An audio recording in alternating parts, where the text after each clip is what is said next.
ପରୀକ୍ଷାରେ ଭଲ ନମ୍ବର ରଖିଥିଲି ବୋଲି ମୋ ଟ୍ୟୁସନ୍ ସାର୍ ବହୁତ ଖୁସି ହେଲେ ଏବଂ ସେ ମୋତେ ଖୁସି ହୋଇ କିଛି ଉପହାର ଦେବାକୁ ଚାହୁଁଥିଲେ। ସେଥିପାଇଁ ସେ ମୋତେ ଫୋନ୍ କଲେ ଏବଂ ଫୋନ୍ କରିସାରିବା ପରେ ମୁଁ ତାଙ୍କ ଘରେ ଯାଇ ପହଞ୍ଚିଲି। କିନ୍ତୁ ସେ ଉପହାର ଏକ ଭିନ୍ନ ଧରଣର ଉପହାର ଥିଲା। ସେ ମୋତେ ଘଣ୍ଟାଏ ଧରି ଗେହି ତାଙ୍କ ଦକ୍ଷିଣାକୁ ଅସୁଲ କରି ନେଇଥିଲେ। ତ ଆସନ୍ତୁ କିପରି ସେ ମୋତେ ଘଣ୍ଟାଏ ଧରି ତାଙ୍କ ରୁମ୍ରେ ଗେହିଥିଲେ ଏବଂ କ'ଣ କ'ଣ ସବୁ ଘଟଣା ଘଟିଥିଲା ସେ ବିଷୟରେ ମୁଁ ଡିଟେଲ୍ସ ଆପଣମାନଙ୍କୁ ଏହି ଭିଡ଼ିଓରେ କହୁଛି। ଆପଣମାନେ ଭିଡ଼ିଓକୁ ଶେଷ ପର୍ଯ୍ୟନ୍ତ ଦେଖନ୍ତୁ। ନମସ୍କାର, ମୋ ନାଁ ହେଉଛି ରୋଜି। ଆପଣମାନେ ଦେଖୁଛନ୍ତି ଆପଣଙ୍କର ପ୍ରିୟ ଚ୍ୟାନେଲ୍ ପ୍ରିୟା ଟ୍ୟୁବ୍ ଚ୍ୟାନେଲ୍। ଏହି ଚ୍ୟାନେଲରେ ଆପଣମାନେ ହଟ୍ ଗେଁ ଭିଡ଼ିଓ ସବୁ ପାଇବେ। ଯଦି ଚ୍ୟାନେଲକୁ ଆଜି ପର୍ଯ୍ୟନ୍ତ ସବସ୍କ୍ରାଇବ୍ କରିନଥିବେ ତେବେ ଦୟାକରି ଚ୍ୟାନେଲକୁ ସବସ୍କ୍ରାଇବ୍ କରିବେ ଏବଂ ପାଖରେ ଥିବା ବେଲ୍ ଆଇକନ୍କୁ ନିଶ୍ଚିତ ଭାବରେ ଚିପିବେ। ତ ଆସନ୍ତୁ ସମୟକୁ ନଷ୍ଟ ନକରି କିପରି ମୋ ଟ୍ୟୁସନ୍ ସାର୍ ମୋତେ ଘଣ୍ଟାଏ ଧରି ତାଙ୍କ ରୁମ୍ରେ ବିଭିନ୍ନ ପୋଜିସନ୍ରେ ଗେହିଥିଲେ ସେହି ବିଷୟରେ ମୁଁ ଡିଟେଲ୍ସ ଆପଣମାନଙ୍କୁ କହୁଛି। ମୋ ଟ୍ୟୁସନ୍ ସାର୍ ଦେଖିବାକୁ ଖୁବ୍ ସୁନ୍ଦର। ବୟସ ପାଖାପାଖି 25ରୁ 27 ଭିତରେ ହେବ।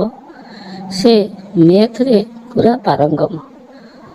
ତେଣୁ ମୁଁ ତାଙ୍କ ପାଖରେ ଟ୍ୟୁସନ୍ ହେଉଥାଏ ଏବଂ ମୋତେ ସେ ମଧ୍ୟ ଭଲ ପାଉଥାନ୍ତି। ମୋର ପ୍ରତ୍ୟେକ ଡାଉଟ୍କୁ ସେ କ୍ଲିୟର କରୁଥାନ୍ତି। ସେଥିପାଇଁ ମୁଁ ପରୀକ୍ଷାରେ ସୁନ୍ଦର ମାର୍କ ରଖିଲି। ସମସ୍ତଙ୍କ ଅପେକ୍ଷା ମୋର ନମ୍ବର ଅଧିକ ଥିଲା। ଯେତେବେଳେ ରେଜଲ୍ଟ ବାହାରିଲା ମୁଁ ପୁରା ଖୁସି ହୋଇଗଲି ଏବଂ ଖୁସି ହୋଇ ମୋ ସାର୍ଙ୍କ ପାଖକୁ ଫୋନ୍ ଲଗାଇ ଏ କଥା ଜଣାଇଦେଲି। ସେ ମଧ୍ୟ ବହୁତ ଖୁସି ହୋଇଗଲେ। ତା ପରଦିନ ପୁଣି ଟ୍ୟୁସନ୍ ସାର୍ ମୋ ପାଖକୁ ଫୋନ୍ କଲେ। କହିଲେ, ରୋଜି, ତୁମକୁ ମୁଁ ଗୋଟିଏ ଉପହାର ଦେବି। ମୁଁ କହିଲି, ସାର୍ କାହିଁକି? ସେ କହିଲେ, ଯେହେତୁ ତୁମେ ଭଲ ନମ୍ବର ରଖିଛ ତେଣୁ ତୁମକୁ ତ କିଛି ପୁରସ୍କାର ଦେବା ପାଇଁ ପଡ଼ିବ। ମୁଁ କହିଲି, ହଉ ସାର୍, ଠିକ୍ ଅଛି। ସେ କହିଲେ, ତୁମେ ଗୋଟେ କାମ କର, କାଲି ସକାଳୁ 9ଟା ବେଳେ ତୁମେ ମୋ ରୁମ୍କୁ ଆସ। ମୋର 9ଟାରେ ଟ୍ୟୁସନ୍ ନାହିଁ, ତେଣୁ ମୁଁ ଫ୍ରି ଅଛି। ମୁଁ ମଧ୍ୟ ସାର୍ଙ୍କ କଥାରେ ରାଜି ହୋଇଗଲି ଏବଂ ତା ପରଦିନ ଠିକ୍ 9ଟା ସମୟରେ ମୁଁ ଯାଇ ତାଙ୍କ ରୁମ୍ରେ ପହଞ୍ଚିଲି। ସାର୍ ସେତେବେଳେ ବାଥରୁମ୍ ଭିତରେ ଥିଲେ। ସେ କେବଳ ବାଥରୁମ୍ରୁ ପାଟି କଲେ ଯେ ତୁମେ ଭିତରକୁ ଚାଲି ଆସ ଏବଂ ବସ। ମୁଁ 10 ମିନିଟ୍ ଭିତରେ ପହଞ୍ଚୁଛି।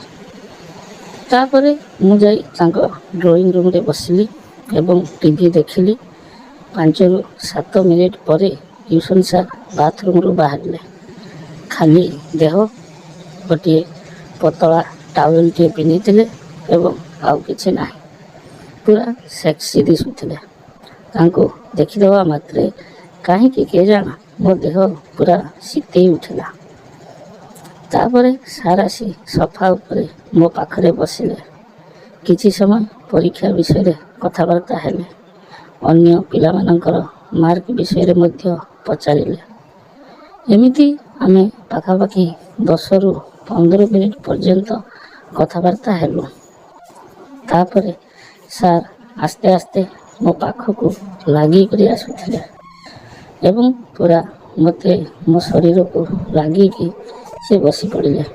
ତାପରେ କହିଲେ, ରୋଜି, ଆଜି ତୁମକୁ ଗୋଟିଏ କଥା ମୁଁ କହିବି। ମୁଁ କହିଲି, ସାର୍ କୁହନ୍ତୁ। ନା, ବହୁତ ଦିନ ହେଲା ମୁଁ ଏ କଥା କହିବି ବୋଲି ଭାବୁଥିଲି କିନ୍ତୁ କହିପାରୁନଥିଲି। ସୁଯୋଗ ମିଳୁନଥିଲା। ତ ଆଜି ସୁଯୋଗ ଅଛି, ସେଥିପାଇଁ ମୁଁ ତୁମକୁ କହୁଛି। ମୁଁ କହିଲି, ସାର୍ କ'ଣ ଶୀଘ୍ର କୁହନ୍ତୁ।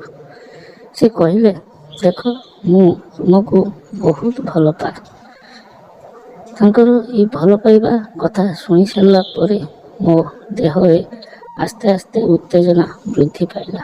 କାରଣ ମୁଁ ବି ମନେ ମନେ ସାର୍ଙ୍କୁ ବହୁତ ଭଲ ପାଉଥିଲି କିନ୍ତୁ କହିପାରୁନଥିଲି। ସାର୍ ଯେତେବେଳେ ନିଜ ଆଡ଼ୁ ଏ କଥା କହିଲେ ମୁଁ ପୁରା ଖୁସିରେ ଉତ୍ଫୁଲ୍ଲ ହୋଇ ଉଠିଲି। ତାପରେ ସାର୍ ମୋ ହାତକୁ ଧରି କହିଲେ, ଦେଖ ଆଜି କେହି ନାହାନ୍ତି, ତମେ ଆଉ ମୁଁ, ଆମେ 2 ଜଣ ଏଠାରେ ଏକୁଟିଆ ଏବଂ ଏଠାକୁ କେହି ଆସିବାର ମଧ୍ୟ ନାହିଁ। ତେଣୁ ମୁଁ ଆଜି ତୁମକୁ ମନ ଭରି ଗେହିବାକୁ ଚାହୁଁଛି। କ'ଣ କହୁଛ କୁହ? ତମେ ଯଦି ମନା କରିବ ତେବେ ମୋର ଆଉ କିଛି କହିବାର ନାହିଁ।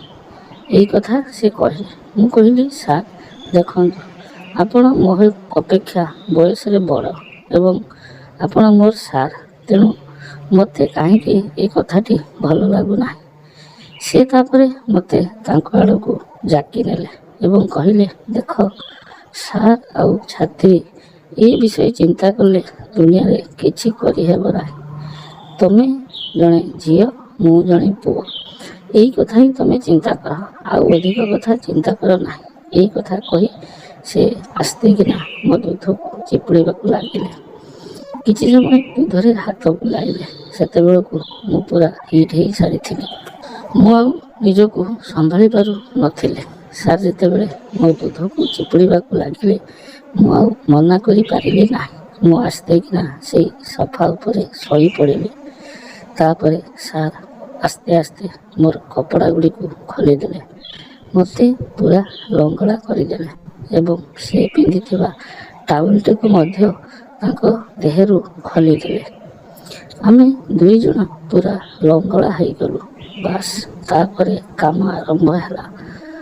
ସେ ମୋ ଉପରେ ପୁରା ଶୋଇ ପଡ଼ିଲେ ଏବଂ ମୋ ବେକ, ମୋ ଗାଲ, ମୋ ଛାତି, ମୋ ଦୁଧ ସବୁଆଡ଼େ ଖାଲି କିସ୍ କରିବାକୁ ଲାଗିଲେ। ବେଶ୍ ମଜା ଲାଗୁଥିଲା ମୋତେ। କିଛି ସମୟ ଏମିତି କରିସାରିଲା ପରେ ସେ ତଳକୁ ଚାଲିଲେ ଏବଂ ମୋର 2 ଟାଙ୍ଗକୁ ଉପରକୁ ଟିକିଏ ଟେକି ଧରି ତାଙ୍କ ଜିଭରେ କିଛି ସମୟ ମୋ ବିଆକୁ ଚାଟିବାକୁ ଲାଗିଲେ। ସେ ଯେତେବେଳେ ମୋ ବିଆକୁ ଚାଟୁଥିଲେ ମୋତେ ବହୁତ ମଜା ଲାଗୁଥିଲା। ମୁଁ କ'ଣ କରିବି ନିଜେ ମଧ୍ୟ ଚିନ୍ତା କରିପାରୁନଥିଲି। କିଛି ସମୟ ଜିଭରେ ମୋ ବିଆକୁ ଚାଟି ସାରିବା ପରେ ସେ ତାଙ୍କର ଲମ୍ବା ବାଣ୍ଡକୁ ଆଣି ମୋ ପାଟି ପାଖରେ ରଖିଦେଲେ ଏବଂ କହିଲେ, ରୋଜି, ତମେ ଏହାକୁ ଟିକିଏ ଚାଟି ଦିଅ। ମୁଁ ମଧ୍ୟ ସାର୍ଙ୍କ କଥାରେ ସେଇଆ କଲି। ତାଙ୍କର ଲମ୍ବା ବାଣ୍ଡକୁ ପାଟିରେ ପୁରାଇ କିଛି ସମୟ ଚାଟିଲି। ସାର୍ ପୁରା ଗରମ ହେଇଗଲେ। ତାପରେ ମୋର 2 ଟାଙ୍ଗକୁ ଟେକି ତାଙ୍କ ଲମ୍ବା ବାଣ୍ଡକୁ ମୋ ବିଆ ଭିତରେ ପଶେଇଲେ। 15ରୁ 20 ମିନିଟ୍ ପର୍ଯ୍ୟନ୍ତ ସେ ଖାଲି ଡେଇଁ ଚାଲିଲେ। ମୋତେ ବହୁତ ମଜା ଲାଗୁଥିଲା। ମୁଁ ଖାଲି ଓଃ ଆଃ, ବହୁତ ବଢ଼ିଆ ଲାଗୁଛି ଏମିତି ଖାଲି କହୁଥିଲେ ଏବଂ ସାର୍ ମଧ୍ୟ ପେଲି ଚାଲିଥିଲେ। 15ରୁ 20 ମିନିଟ୍ ଏମିତି ପେଲି ଚାଲିଥିଲେ। ତାପରେ ସାର୍ ତାଙ୍କ ବାଣ୍ଡକୁ ମୋ ବିଆରୁ କାଢ଼ି ଆଣିଲେ ଏବଂ କହିଲେ, ତମେ ଟିକିଏ ଆଣ୍ଠେଇ ପଡ଼। ମୁଁ ମଧ୍ୟ ସାର୍ଙ୍କ କଥାରେ ସେଇଆ କଲି। ମୁଁ ସେଇ ସୋଫା ଉପରେ ଆଣ୍ଠେଇ ପଡ଼ିଲି। ସାର୍ ସୋଫା ତଳେ ଛିଡ଼ା ହୋଇ ମୋ ଗାଣ୍ଡି ପାଖରେ ମୋ ବିଆ ଭିତରେ ତାଙ୍କ ବାଣ୍ଡକୁ ପୁଣି ପଶେଇଲେ। ନିର୍ଘାତ ଭାବରେ ଘେଇଁ ଚାଲିଲେ। ସେ ଘେଉଁଥିବା ସମୟରେ ମୋ ବିଆରୁ ସବୁ ରସ ବାହାରିଗଲା ଏବଂ କିଛି ସମୟ ପରେ ସାର୍ଙ୍କ ବାଣ୍ଡରୁ ମଧ୍ୟ ରସ ବାହାରିଗଲା। ଆମେ 2 ଜଣ ଶାନ୍ତି ପାଇଗଲୁ। ସେଦିନ ଆମେ ପାଖାପାଖି ଘଣ୍ଟେ ପର୍ଯ୍ୟନ୍ତ ଏମିତି ଗିଆଁଗିଇଁ ହେଇଥିଲୁ। ତାପରେ ଆଉ କିଛି ଅସୁବିଧା ନାହିଁ। ଆମେ ଏହିପରି ଯେତେବେଳେ ଆମ ମନ ଭିତରକୁ ଡେଇଁବାକୁ ଇଚ୍ଛା ହୁଏ, ଆମେ ସେତେବେଳେ ଡେଉଁଥିଲୁ। ବହୁତ ଥର ଆମେ ଏମିତି ଗିଆଁଗିଇଁ ହେଇଛୁ। ସେସବୁ ବିଷୟରେ ମୁଁ ପରବର୍ତ୍ତୀ ଭିଡ଼ିଓରେ ଆପଣମାନଙ୍କୁ କହିବି। ରହୁଛି, ପୁନର୍ବାର ଦେଖା ହେବ ଅନ୍ୟ ଏକ ଭିଡ଼ିଓରେ। ନମସ୍କାର।